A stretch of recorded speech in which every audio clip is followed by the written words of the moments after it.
representative for the Democratic candidate for president, Mr. Woodrow Wilson, and we will be carrying out one of our normal presentations where the representative of each candidate will be given 15 minutes to make a statement about his candidate, and then we will have about 15 minutes or so of questions from the audience, as well as questions to each other. So those are our ground rules for today. And as the only Democrat in the House, I'll be going first. I know we're heavily weighted with Republicans here. I'm a progressive, sir. Grand old party, sir. You'll have your time. I believe that there is abroad in this country a very profound interest in the fundamental issues of this campaign. And I do not wonder that interest is profound, for those issues are the issues of life and death. I do not believe that any speaker can exaggerate for you the critical character of the present political situation. We talk, and we talk in very plausible phrases, indeed, about returning the government of this country to the people of this country. Right. I'm about returning the government of this country to the people of this country. I esteem it as a great privilege, and therefore to have the opportunity to discuss even with those of you whom I can voice our sentiments today and reach the fundamental things of our present national interest. I ask myself, is the thing that is expected by the people of the United States of this great party, the thing that we are proposing to do, ladies and gentlemen, and I want to thank the ladies for coming tonight. I hope you'll influence your husbands and your sons to vote as they should. Because we can't.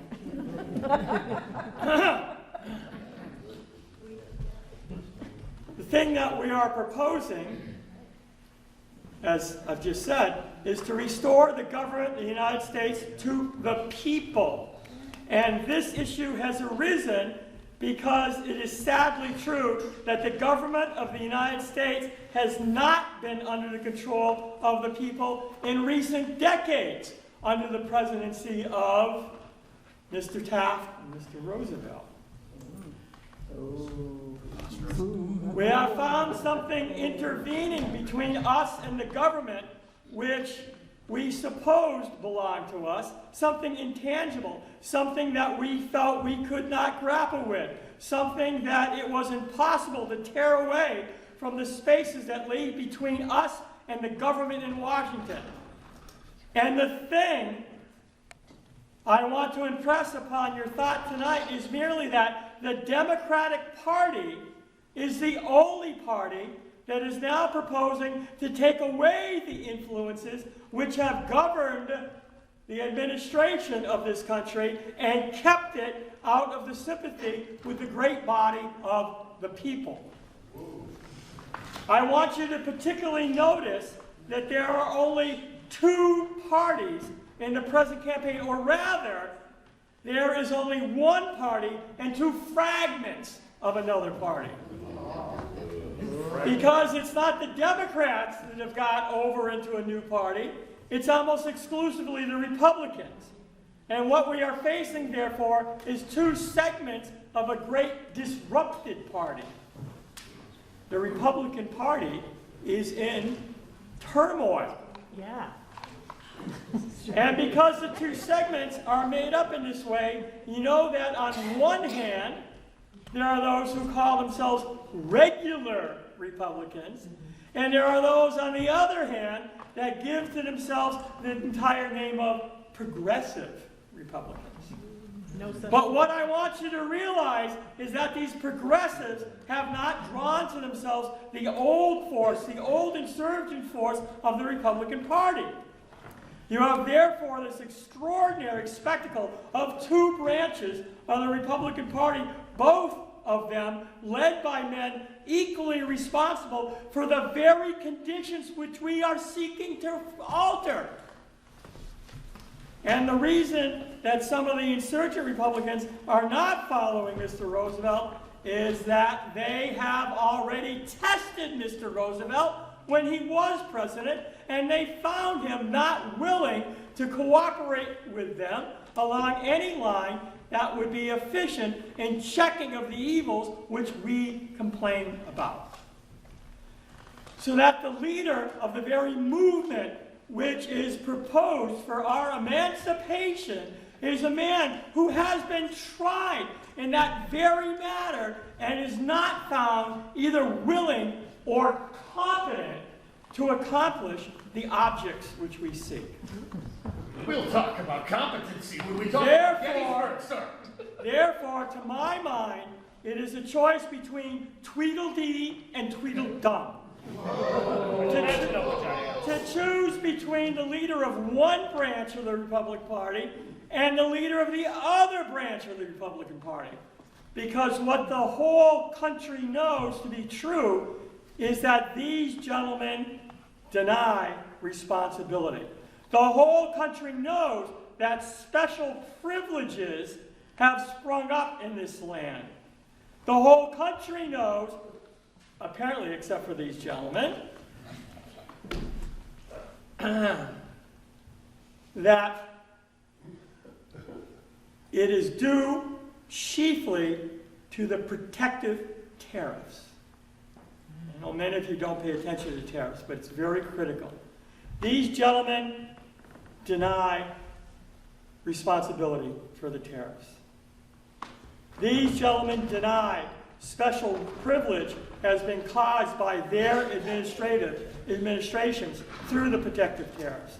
They deny what all the rest of the country has become convinced is true. And after they have denied the responsibility of the tariff for a privilege, they turn about to those creators of that privilege, which we call trusts, those organizations which have created monopoly and created high costs of living in this country and reversed the process by which the monopoly was created.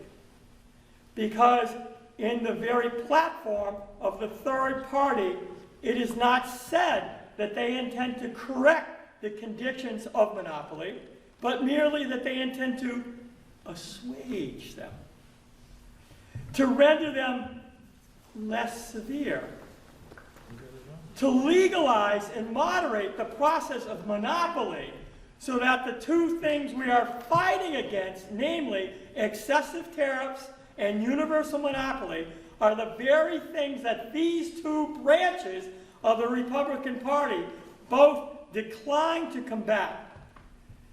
They do not so much as propose to lay a knife at the roots of any of the difficulties under which now we labor. On the contrary, they intend to accept these evils and stagger under the burden of the excessive tariffs and intolerable monopolies as best they can through administration after administration.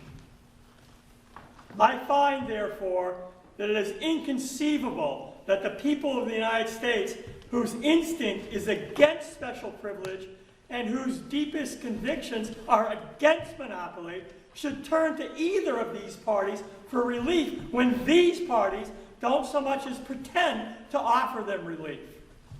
It is a system that puts me in a very sober mood. It is this process that makes me feel that great bodies of men of this sort have come together not in order to whoop it up for a party, not in order merely to look at candidates, but to show that there is a great uprising in this country against intolerable conditions which only the Democratic Party proposes to attack and to alter. Only the Democratic Party is ready to attack and alter these things. Do you see any branch anywhere in the Democratic Party that is breached, unlike the Republicans? Don't you know that wherever you live, men are coming voluntarily as recruits into the ranks of the Democratic Party? They're abandoning the Republican Party. Don't you know that everywhere you see men turning and taking it for granted that country must follow this party, or else wander for yet another 4 years, after 4 years, in the wilderness?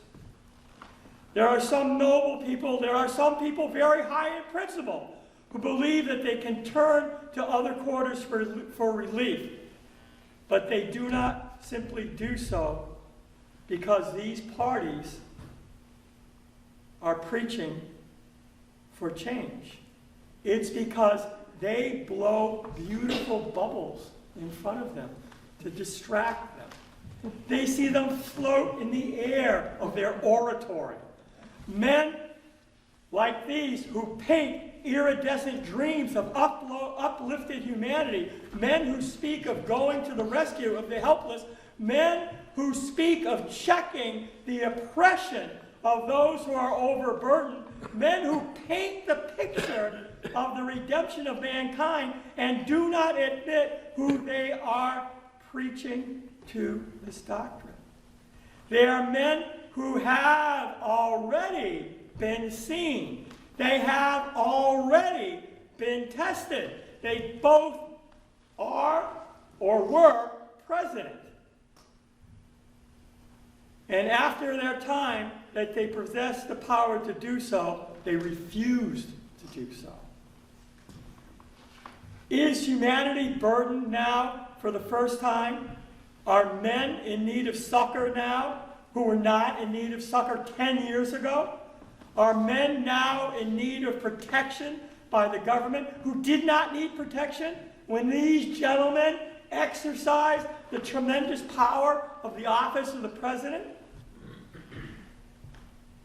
It is not true that Theodore Roosevelt was president. Is it not true that when Theodore Roosevelt was president of the United States, the people were willing to follow him wherever he led? And where did he lead them?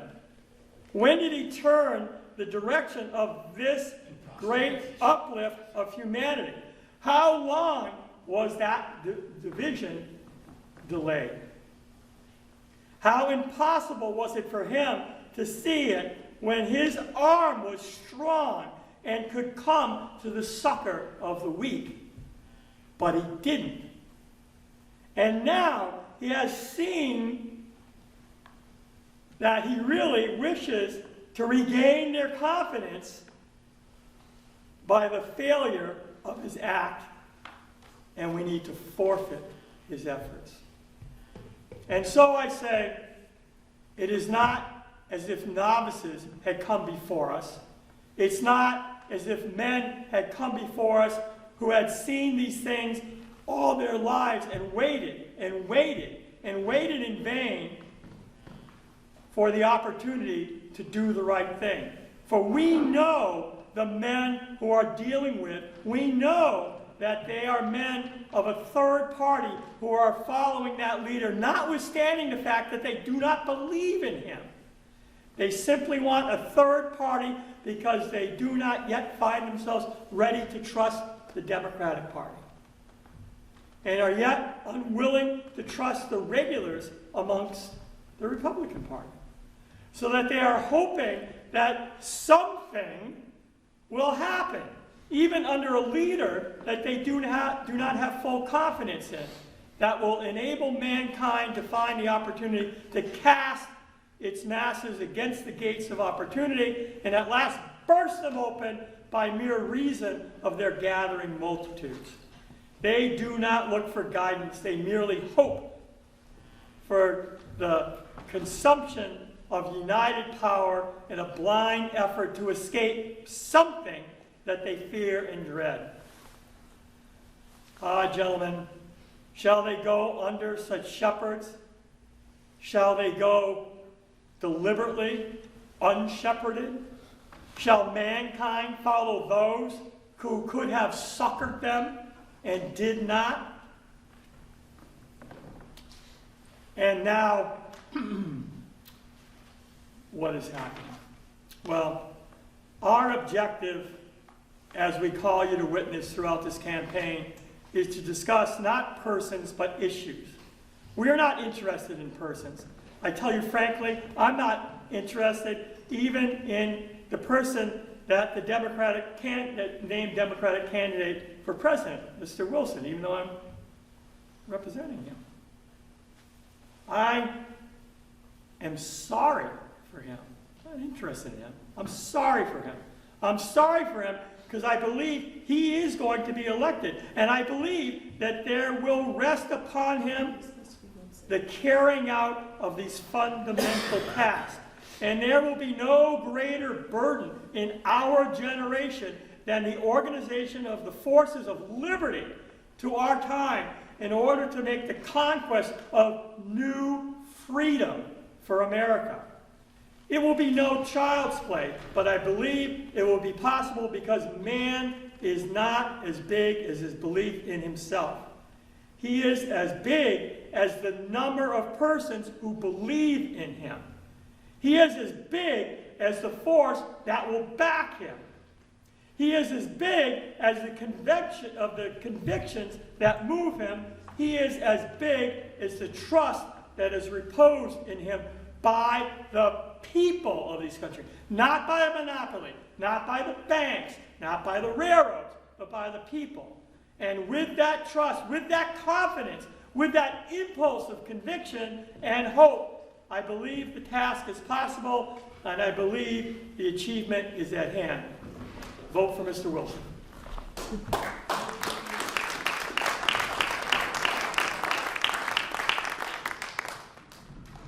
A.I. Robbins of Natick, Massachusetts here. In my hand, I hold a copy of a book that I'm sure you all have by your fireside, The Rough Riders. I'm sure you have read this tome over and over again, as I have, although I was there with the Colonel when we charged the positions on the top of that hill with the Spanish firing smokeless powder at us. This banner helped bring the boys to the top of that hill. When I think of the top of a hill, I think of a hilltop in Pennsylvania, my friend. A hilltop where the forces of the people of New York, the people of Massachusetts, the people of Ohio stood, while the forces of Virginia, Woodrow Wilson's state, made an attack called Pickett's Charge in 1863. On that day, you remember as Gettysburg. I hear the proxy for Woodrow Wilson tell us about tariffs. I believe the Democratic Party has been echoing that chant since the Monroe administration. That is an tired chant, I should say. The tariff protects the working people from the wage slaves of Europe and allows us to have a great future in front of us. A future that our man, Theodore Roosevelt, promises to bring back once again. A man who you all know has stood in the game, has borne the burden, that men in the arena, as he likes to say, do. He is not a simple man. In fact, I came in earlier a little angry with you all because you had, in my opinion, fallen afoul, maybe listened to some people who pulled you astray. Theodore has a special place in his heart for Massachusetts, a Harvard man, as you know. A man who traveled the Western Railroad to Albany and the Adirondacks again and again during his career, stopping at Westfield just down the road multiple times to address the good people of Western Massachusetts. a man who's fond of Springfield and the people here in Southwick. He, in fact, was over here at the pond at Babb's Beach, I was told, although I can't say myself I was there. We share many of the same interests. We are both fishermen and hunters. And I don't think I need to tell you the many things that Theodore did for us as president. From establishing our nation in the halls of the great powers with the Great White Fleet at the end of his time, standing up to monopolies, cutting a square deal for all of us, a deal whereby government provides mediation between corporate interests and human interests, allowing all of us to have the greatest chance to succeed and not cripple the industrial power of this nation that has put us squarely in the arena. We live in a dangerous world, my friends. Theodore just traveled. Upon leaving the presidency, I'm sure you all read in the paper about his great trip to Africa and his collection of thousands of specimens for the Smithsonian Institution, for the Museum of Natural History, that he wrote about in African Game Trails. I'm sure you've heard all about it. 6 white rhinos, my friend. That's a bag.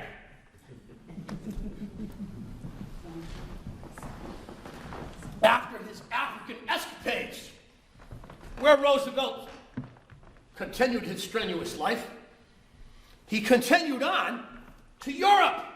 And this is where I will say to you, my friends, that Roosevelt, who shot more than his share of lions on the savannas of Africa, was surrounded by the lions of European royalty in the halls of power in Vienna and Paris and Berlin and London. We need a man that is willing to stand up for American interests, for the interests of the Republic, for the interests of democracy in the face of tyranny. A dangerous world. That Kaiser bears watching, my friends. I have several friends of German persuasion, but I don't like his mustache. My friends, just 2 years ago, Theodore Roosevelt went to a place called Osawatomie in Kansas. I don't know if you've ever been to Kansas. I went with him. I'll never go back. At Osawatomie, where John Brown stood firm against the border ruffians, he delivered the great speech that we call the New Nationalism, where he laid upon the table the notion that America can be a better place, that women deserve the suffrage, and it's not about states. It is not about simple states deciding. Women across this great land deserve the suffrage. Secondly, women deserve, beyond the suffrage, a minimum wage as men have. Wage slavery is a characteristic of the Democratic Party, my friends. And I sometimes worry about the current president. Our friend Theodore chose Taft to succeed him. And honestly, he always and still speaks highly of Taft. He just feels that Taft is a bit weak. He wants to do well, Theodore is quoted as saying, but he does well feebly. He can do better. I don't know, I can't really criticize President Taft, but I will say, my friends, that Theodore Roosevelt offers this land further promise. His young, vital, virile spirit, his brilliant, lucid, fertile mind, an author of Taft. Sir, how many books has he written so far? 34, 35? Somewhere. Meanwhile, Woodrow Wilson, college professor, you know what those people do. They think a lot. President, They governor. College president and governor, sir. Yes, but there's not a lot of heavy lifting there. You haven't been It is Virginia, isn't it? You don't think there's any living, go to New Jersey. Very different. Staunton. Have you been to Staunton? Where Woodrow Wilson's from? I feel the way I feel about Kansas when I think of Staunton. Although I much admire the Valley. Shenandoah Valley's God's country, but Staunton seems to be the... You've heard of Chicopee?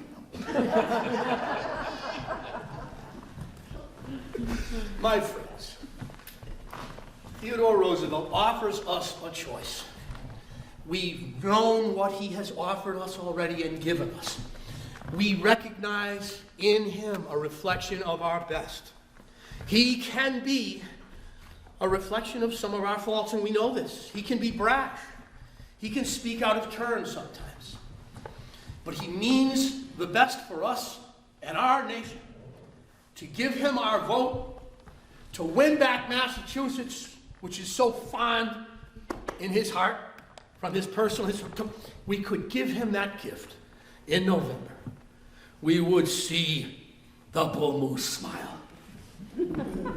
He's been called by the New York papers Teethador for that smile. He doesn't like it. He wouldn't like that I was saying this, but that award-winning smile would light up the room were he to know that Massachusetts had fulfilled the promise that Massachusetts basically made when those pilgrims landed here so long ago. A promise of a better America led by the great state of Massachusetts in tandem with New York. I submit to you Theodore Roosevelt for your consideration in November.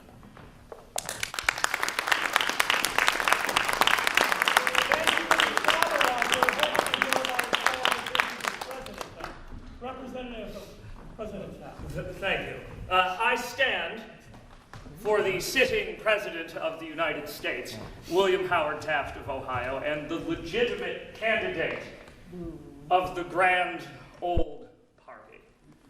The party of Lincoln, the party that saw us through the war, the party that has given the American people, as my Democratic colleague has mentioned, decades of prosperity.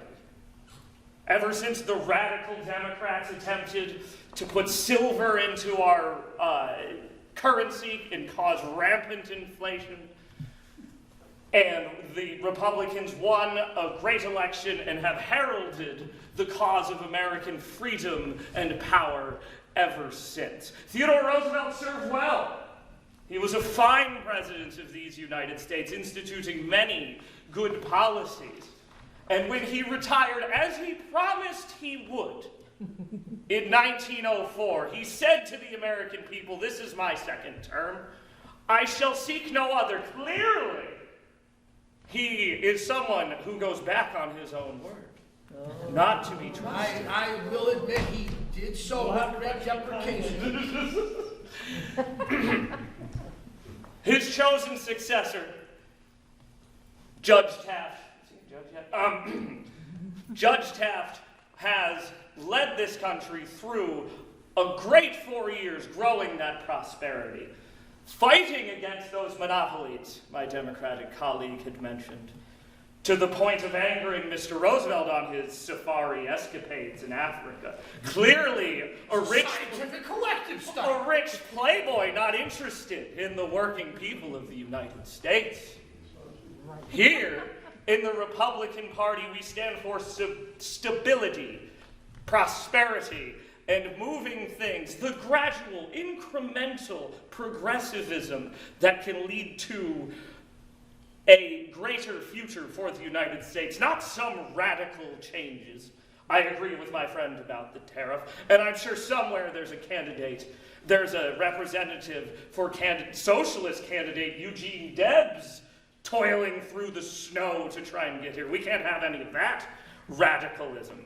But we must keep the strong Republican Party together. The last Democratic president we had, Grover Cleveland, had led us into a depression, the Great Depression. never possibly be a greater one sometime in the future. That's just, you don't have to worry about that. There's no way the Republican Party could be responsible. This issue in this election is that steady course. Do not change.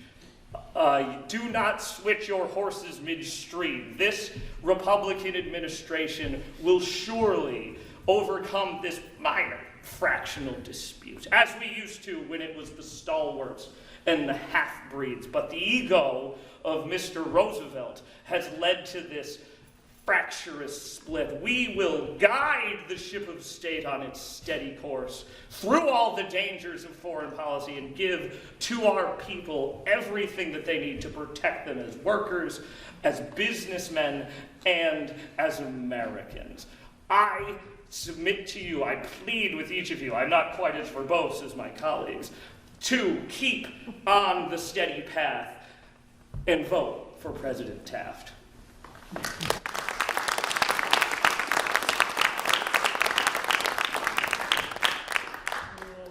Brief comments from each one of the speakers as a follow-up, and then questions for the audience. I would like to speak for Mr. Wilson and just mention, since the tariffs have been brought up, the tariffs don't protect you. As Mr. Wilson knows, have you noticed your wages have increased under the past two administrations, but what you can buy has decreased? That's because of the tariffs. The tariffs protect the monopolies, and the monopolies have been encouraged, if not downright created, by the presidents and members of their administration. So don't be fooled about the talk of the tariffs and what they actually do. I think the tariffs are working perfectly fine, sir. President Taft has been growing this economy at a steady rate, as I have said. I feel like tariffs are something that it's been a perennial boogeyman for the Democratic Party. They love to throw them in our faces and complain about them. They've been doing so since Henry Clay and the American system. And what I can tell you about the American system is the American system is doing just fine. We are growing. Our prosperity is reaching out into the world in such a way as to open up Asia and Asian markets, open up Europe and European markets, establish connections in South America. The Democratic Party is attempting to protect those same interests that they attempted to protect in a war that we don't like to talk about. It divides us too much even to this day. I thought we'd put that behind us on San Juan Hill in Cuba. But once again, the tariff comes up. If you look at a primer, children's primer, on the history of the war between the states, you will see slavery, tariff, as the two major causes for states' rights. And here's Wilson's representative throwing it in your face again. They are the potentates of disunion, I submit to you. Balls in the air. Now, since you brought up San Juan Hill, what, gentlemen, is your candidate's idea about the future of the Philippines? Are we to administer the Philippines for the next century? I'd say to keep up with the European powers, we must have colonies in the Far East. We must be able to have a coaling station for our great fleet in case the Japanese Empire gets too aggressive. Don't forget the Russians. And the Russians. The Russian bear. The Russian bear. So very close to our own territories. I will say that when the Philippine situation occurred, a poet, friend of the Colonel, wrote a famous poem that you may have heard. Take up the white man's burden, send forth the best ye breed, go bind your sons to exile, to serve your captives' need, to wait in heavy harness on fluttered folk and wild, your newborn captive people, half devil and half child.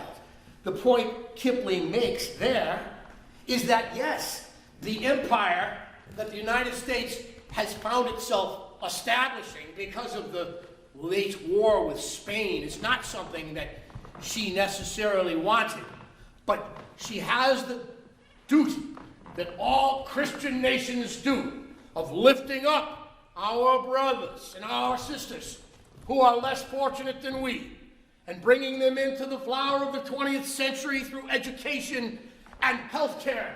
And that is the burden that America must bear if America will be a great power and take the notion of, I hate to say it because he was a Democrat, but Jefferson's Declaration of Independence, and bring those rights that he speaks of to fruition globally.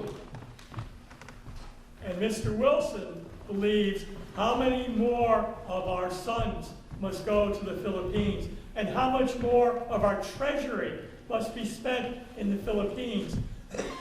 Mr. Wilson and the Democratic Party believe that it's time to the Philippines to be their own independent nation.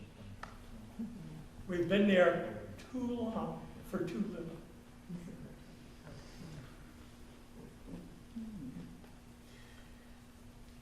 I can go on forever. I'll bring up the banks, but yes, go ahead. I'm a black man who lives in Springfield, and I've been hearing you guys talk about representing the people. I want to know what you've done for my people. I don't see my people represented in any of the things that you've talked about. So You're talking, sir, to a representative of Theodore Roosevelt, who brought the first African-American, black man, to the White House as an equal. We start somewhere as an equal, not as a servant, as an equal. I take umbrage, sir, with your tongue. We start slowly and we move. This is progressive change. If we move too quickly, we have reaction. As you remember, the papers of both parties had when he brought Booker T. Washington into the White House. Republican and Democratic papers pilloried him for standing up for the rights of the former slaves. This is a long, slow slog that we're involved in, as it was as we moved across Cuba, with the malarial swamps pulling men into the mud. Sir, I appreciate the question, but I do take umbrage with the tone. I think Mr. Wilson might also bring up the issue of all of our rights and freedoms. And in this case, I want to agree with the steps that we must take along the way. And one of them that is critical is that it should be the law in every state that all of the senators that go to Washington be elected by the people and not just named by the legislators of each state. That's how you're going to get representation, is having the people voting for their representatives in Washington. Nothing that Mr. Roosevelt and Mr. Taft and their administrations ever tried to promote. They wanted the political power bearers, and you know what we're talking about in New York and in New Jersey and in other states. Taft has got the bosses. Roosevelt's pulled himself away from them. He had to marry them through convenience early this year. They are the ones that are putting the people in charge in the Senate. And until that power balance can be changed under Wilson and the Democrats, you're not going to see the change that you're hoping for. As a scholar of history, I've heard Theodore talk about the importance of respecting our Constitution. Now, Taft currently will take this position even stronger than Theodore. But changing the Constitution is something that must be done in a very delicate fashion. The original reason for state legislatures appointing senators was to preserve the power of the states, which are, as you all know, sovereign. Each state is independent and sovereign, despite that war that we don't want to mention. They are still functioning and such. So, Yes, I find myself agreeing to a certain extent with my colleagues, which is a position I don't like to find myself in. But as far as legally, in the states that have chosen to integrate, as the federal government is, as of right now, an integrated institution. Now, in the future, some madman could roll that back. But we have been trying to make inroads into, especially as the NAACP has often lobbied for, an anti-lynching bill, but our congressional system, as my Democratic colleague has mentioned, has made it a nightmare to try and pass any legislation through that about such a delicate issue where in this moment in history we're sort of at a stall, at a crossroads, and with his outstanding legal mind, President Taft has yet to complete that puzzle. Can we come out of character for a minute? No. Not until after questions. Questions? Any others? Excellent question. You, sir. Hi, Greg. You look like a military man, sir. Absolutely not, sir. The color you wear, sir, reminds me of that great charge that I made with the colonel. He rode little Texas. The flag snapped in the wind. The smokeless powder fired those Mauser bullets faster, sir. Spiritual warfare, sir. I believe in this country as we the people. We the people and our states, our sovereign states, as you stated. If we the people, and we are representatives of what the laws are in each state, which is sovereign, as a business identity that's located in the District of Columbia with no jurisdiction over each state, what provides you any right to obtain a higher raise on tariffs or taxes for the other people to be charged if one individual state declines And as a the whole? candidate I represent is extremely interested in and supportive of states' rights, much more than what you'll hear from this disjointed Republican Party. States' rights are exactly something that needs to be examined again and again, because, as you say, they were created as commonwealths, as we're in now, to have their own power. Sir. And it says in the Constitution, all things not specifically delineated in this document passes to the states. Sir, we are at a crossroads.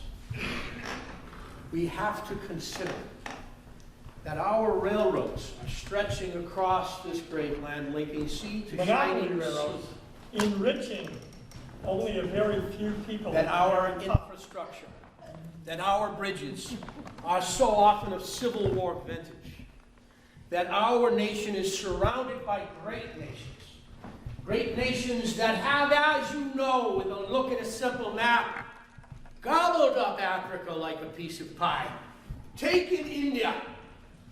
We are at a crossroads where we need to stand with the great powers or be swept aside by them.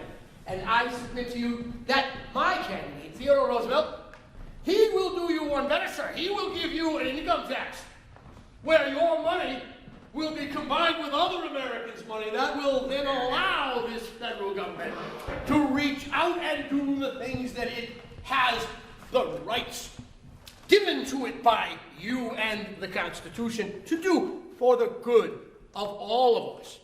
Sir, the time for selfishness is behind us. The time to look forward to a new century, sir. We are in the early years of the 20th century. And this new century is a century of promise, but there is danger. So I think we must put aside the notions of the late Civil War and consider the importance of maintaining our federal system. Not break what doesn't need to be broken, but to consider how we can improve where we are, where we're going to go. And since Mr. Roosevelt's representative brought up the railroads, so I'll remind everyone that the railroads are controlled and the steel industries are controlled and free land given by the government to the railroads are controlled by a very few people whose shoes on their carriage horses none of you could afford. My candidate wishes to break down these monopolies bring back the economy where there is competition, free competition amongst businesses, not sequestered by the government and controlled by the government. Get out of business's way and let them compete freely with each other. That's what I thought this country was about. Competition.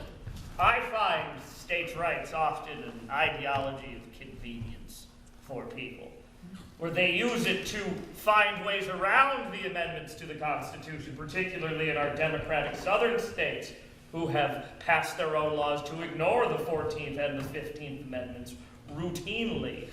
I think, as the great constitutional scholar Taft himself, we need to add more amendments, and there are many good people working very hard at the state level to get those amendments started to fix many of these issues that we have constitutionally in our nation, because we have, as Roosevelt's representative says, grown so beyond to our continental empire as opposed to our small country east of the Appalachians that we must adjust in the future, and a great legal mind such as William Howard Taft will help bring us to that promised land. I feel like my friend representing Mr. Wilson is like the young fellow who gets into a schoolhouse fight late. Oh, don't talk about going anywhere late, sir. Theodore! Theodore was rolling around in the mud behind the schoolhouse, fighting the trusts for 7 years before Taft came in. Sherman Trust Act was Antitrust Act was passed by the Republican Party, I remind you. The point being that when you hear about the Democrats getting into the fight, they're quite a bit late. Yeah. All right, we're getting close to time, so we can come on a character and answer questions.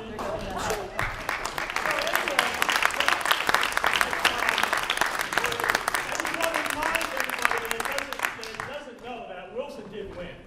But it's Party split. It's the only time, well, you hardly split, you drew it all. If you Taft only combine- won 2 states. Yeah, if you combine the popular votes, the Republicans got, I believe it's like 7.5 million, and the Democrats got 4.5 million. Right, and Wilson got more of the Electoral College votes. Crushed it, yeah. Right, but that was just the election. It's talking about states' rights and Electoral College. We won't get into that. Wilson was not a huge proponent, as you might have guessed at the very beginning, of women's rights to vote until his second term. And when he saw what went on during the First World War and the roles that a lot of women played, he became a very strong advocate and invited suffragettes to the White House and to speak in the White House. Anyway, would you like to add? Poor Taft. He got really if Roosevelt would have stayed out of it, Yeah, what about the like all 3 of these candidates are what we have entitled historically progressives. Roosevelt's party adopts that, but all of the things that we're discussing, those next 4 or 5 amendments to the Constitution, all come out of this pretty quick. And I couldn't remember which one, which president they were passed. Yeah, but these are 3 different flavors of progressivism running against one another. So one Alex, other thing that Alex works for me in West Springfield. He teaches history. I'm the head of the history department, and me and Dennis have worked together for years and years, and Dennis is working at Westfield State.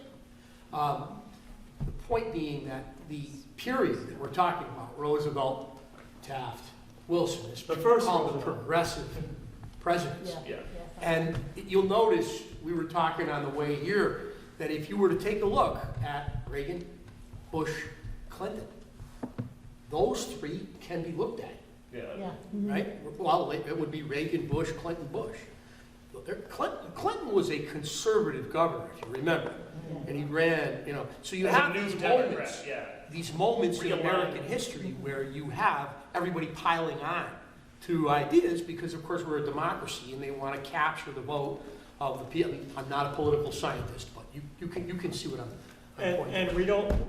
if you read a lot, I love the Tweedledum, which is actually from the speech, but if we look at, and I'm not taking a position again today either, but look at what's going on in the Republican Party today, and who knows what's going to come about if there will be a third party. And we didn't really get into the banks, but you might have read something recently about some bank issues. Well, the same thing is happening in 1910, 1911 with banks. One progressive notion that Wilson had that didn't ever get legs was Wilson was very much in favor of, and the Democratic Party as one of their planks that when he ran first time, was to limit the presidency to one term. Yeah. That's the Southern thing, if you know.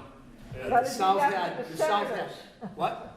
You gotta do that for the senators. Yeah, the South had, the Confederacy had 1 6-year term. President was 1 6-year term. So Wilson from Staunton, Born technically during the Confederate, in the yeah, during, Confederacy. right? I've been there, don't knock it too much. Discussion So, yeah, today, said we've I been have down to, there I have to in my character, not Staunton, but it's one of the prettier towns down in Lexington, Staunton, beautiful. If you've never been down to the Shenandoah Valley, take a Well, ride. that's one of our stops on the way south. Oh, it's one of the most beautiful areas in the country, I think. But I was gonna tell them real quick about our story. So we went over to where I saw you guys last when we played, Dennis and my brother and I. So the Brownies were in there. So I go in there and I set all my stuff up.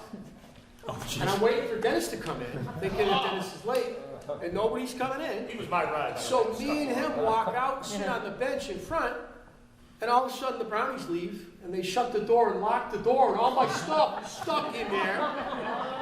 And I'm like, wait a minute. Now I'm like, Dennis should be here. Maybe it's at the Tobacco Museum. Maybe I live right on Depot Street, right down the street. You know, I'm like, You didn't read the poster. who reads the directions anymore? Everything's intuitive. Say we're teachers, yeah, I wait. sent you a message. Right, yeah. You gotta be there, but.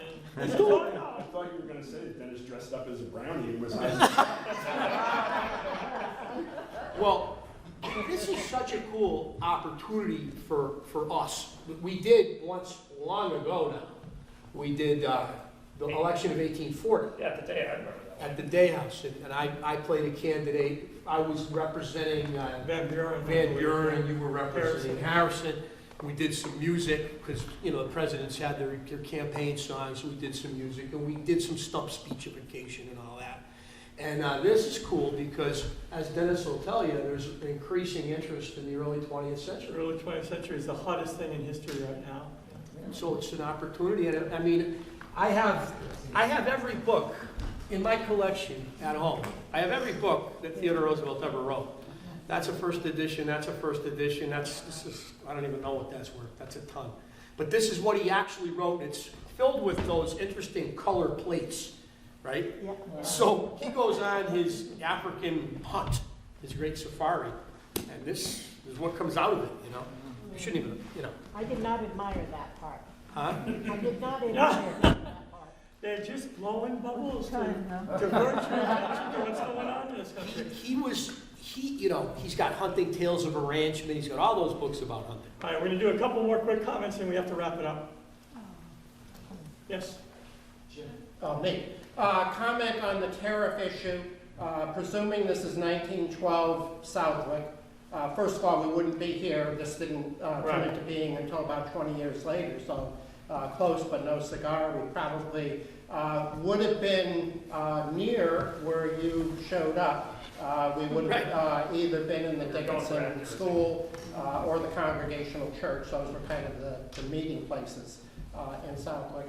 But a group from Southwick at that time would have been primarily small farmers, each of whom grew 1, 2, 3 acres of tobacco, and they would have been very pro-tariff. A candidate would not have brought that up. Well, We don't want Turkish tobacco flooding our market. Because the big fear for back then and for a long time was cheaper tobacco well, coming in. because they were all being brainwashed by the Consolidated Tobacco Corporation down in Richmond was pulling its strings up here, and they were being told not to be, they were being told to be anti-tariff. But if they really would have known the reality, of what the tariff was doing, was making those people in Richmond wealthy and not doing a whole lot for Southwick. So I think they might have brought them up, but yeah, they were not able to sell their wares without knuckling under to consolidated tobacco and consolidated cigar. But Cuba was always the big threat, and I think a very real threat to the small tobacco growers, and that was pretty much their only source of cash income. Everything else Because they gave up broom corn. was kind of subsistence. How did the candidates get around? I mean, you communicated through newspapers? Through newspapers, telegraphs, you took the railroad. Actually, this campaign is the first campaign in the history of the United States in which a sitting president, Taft, actually campaigned for himself. The Ohio branch of the campaign, who's going to win Ohio? All the candidates were on the ground in Ohio basically the last month of the election. Choo-choo, you know, Yeah, it was whistle not a stops, back- Whistle stop, but the normal thing is to send out like the local reps and the local members of the party and so forth, not the candidate themselves necessarily. I mean, they would show up in Albany or something like that. Theodore Roosevelt did speak in Westville. Right. He stopped at the station and gave a speech to the crowd. Who did the Republicans, who did the Springfield Republican newspaper endorse? That's a good question. I'm not sure who they did. I would imagine they would have gone for Taft. Well, Massachusetts Massachusetts voted would for have And Taft. that paper was such a big part of the party Yeah. ideology, yeah. The only state that broke away from Taft, where, you know, Roosevelt thought that he would end up getting the state legislatures and the states, you know, the senators, the federal senators, coming to him. Because they all were patting him on the back and telling him to run and all the rest of that. But when it came down to it, only California, which wasn't really beholden to the long-standing boss controls, which we kind of still have. You know. This is the first election where there's a lot of primary. I think there are 13, and Roosevelt wins like 9 or 10. But Taft, of all the states that had their normal party mechanisms, Taft won all of them. So the convention was pretty close at the beginning, but then they all listened to their bosses and switched to Taft. And that's when Roosevelt broke off with Robert La Follette, who was the grandfather of the Progressive Party. Yeah. And Wilson actually brings up that La Follette doesn't respect Roosevelt. You know, that's because people will know his name. Mm-hmm. So, but I didn't want to bring it up here because nobody would have heard it. Well, Dennis brought up the ego. I mean, and you brought up the ego. Teddy Roosevelt was young. He was a young guy. He was very vital. We've talked about this. One of the funniest things about this guy is he becomes assistant secretary in the Navy. You know, the story is way back. What did he have for qualifications? When he was in college, he wrote a paper. He wrote a paper. He was 40 even when that happened. Yeah, but he had written a paper in college on the War of 1812, and a Frencher friend made it into a book, The Naval War of 1812, which I have a copy of. All through this guy's life, nobody ever checked him. And one of the interesting moments, the actual first moment that he is checked, somebody says to him, "No, you can't," is he decides he's going to be a historian, right? His wife died, you know the story of his wife and his mother dying on Valentine's Day, 1884. So he goes out west, the Maltese Cross Ranch. So he's going to write, gentleman farmer, gentleman rancher. And he starts The Winning of the West, the 4 volumes. The first 2 he does a really nice job with. He's sending out copies, and he sends one out to that famous guy, Temple. Frederick Jackson Turner. Author of, the Frontier Thesis, one of the great historical theses in American history. And, Frederick Jackson Turner's like, this is outstanding. Great sourcing, great narrative history. Anybody can read it. They're going to learn. I love your interpretation. It's really good. And all the rest. And now he meets Alice Lee, a childhood friend, ends up marrying, right? So now he's got the big family. He's not putting as much time in. He's still trying to write, and his writing deteriorates. And he sends the book out again, 3rd volume, and he gets back this letter, which you can read if you get the collected letters of Teddy Roosevelt, where Frederick Jackson Turner says, "Listen, being a historian is serious work. You're clearly busy. You're working And for the first and only time, I mean, he gets thumbed down. But I mean, think about this guy. He's riding up San Juan Hill with 7 extra pairs of spectacles in case one gets broken. In 1917, when he was about to turn 60, he goes to Woodrow Wilson and says, "Can I go to France in the trenches and fight with the boys?" And Wilson's like, "Absolutely not. Yeah, Don't you dare do that." Because Wilson knew that he would have probably become like the battlefield president. He would have been like, right? Yeah. And to wrap this up, we'll give you one more since Stan brought it up. Quick local connection since you brought up Roosevelt being Secretary of the Navy. One of the reasons why he's Secretary of the Navy is he's got the political bosses behind him. And why did he get the political bosses behind him? Well, in one very strong financial payment that was made to go his way, the father of a lady you might have heard about, Helen Storrow, of Storrington Village. Well, her maiden name was Osborne, and her father, Charles Osborne, owned the largest agricultural manufacturing business in the United States. He made such high-quality agricultural equipment that the Tsar of Russia chartered ships and purchased all of 6 months' production of his factory in Auburn, New York, to modernize agriculture in Russia. And Teddy Roosevelt and Mr. Osborne sat down, and even though Osborne was a staunch Democrat, when they talked, Osborne went to the party boss and said, "You got to make him Secretary of the Navy." So there's another local connection. And we'll end on that, everybody. Thank you very much.